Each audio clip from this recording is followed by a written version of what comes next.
I was young, I didn't really know what I was going to do when I got older. People kept asking me, but then eventually I thought that the idea of inventing things would be really cool. And the reason I thought that was because I read a quote from Arthur C. Clarke, which said that a sufficiently advanced technology is indistinguishable from magic, and that's really true. If you go back, say 300 years, the things that we take for granted today would be you'd be burned at the stake for. Being able to fly, being able to see over long distances, being able to communicate, and having access to all the world's information instantly from almost anywhere on the earth. This is stuff that really would be magic, or would be considered magic in times past. In fact, I think it actually goes beyond that, because there are many things that we take for granted today that weren't even imagined in times past. They weren't even in the realm of magic. So it actually goes beyond that. So I thought, well, if I can do some of those things, basically if I can advance technology, then that's like magic, and that would be really cool.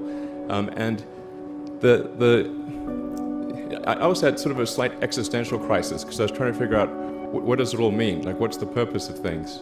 And I came to the conclusion that if we can advance the knowledge of the world, if we can do things that expand the scope and scale of consciousness, then we're better able to ask the right questions and become more enlightened, and that's really the only way forward. I think about what technology solution is necessary in order to achieve the particular goal, and then try to make as much progress in that direction as possible. I think that being a multi-planet species and being out there among the stars is important for the long-term survival of humanity. But then the part that I find personally most motivating is that it creates a sense of adventure, and it makes people excited about the future. If you consider two futures, one where we are forever confined to Earth until eventually something terrible happens, or another future where we are out there on many planets, maybe even going beyond the solar system. I think that second version is incredibly exciting and inspiring, and there need to be reasons to get up in the morning. Life can't just be about solving problems. Otherwise, what's the point? There's got to be things that people find inspiring and make life worth living. When my brother and I were starting our first company, instead of getting an apartment, we just rented a small office, and we slept on the couch.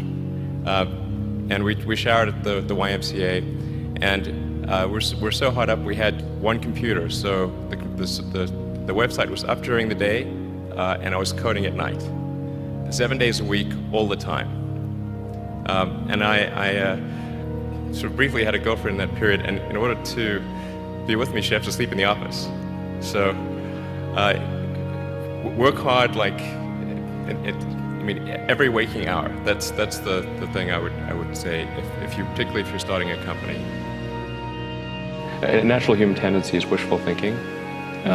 So a challenge for entrepreneurs is to say, well, what's the difference between really believing in your ideals and sticking to them versus pursuing some unrealistic dream that doesn't actually have merit? And that is a really difficult thing to tell you. Can you tell the difference between those two things? Right. So you need to be sort of very rigorous in your self-analysis. I think certainly extremely tenacious, and then just work like hell. I mean, you just have to put in 80 to 100-hour weeks every week. All those things improve the odds of success.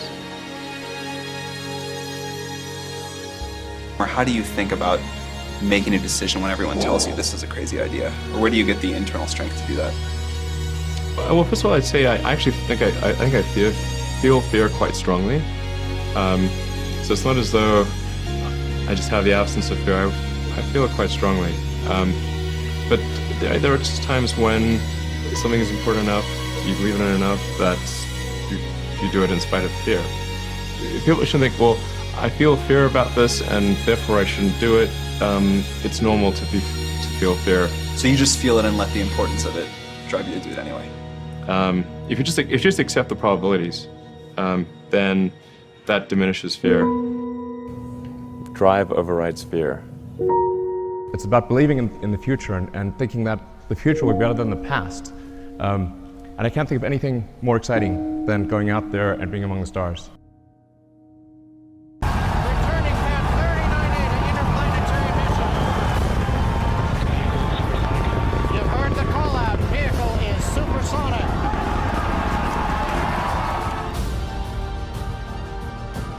Accelerating shutdown. Side boosters. Vehicle.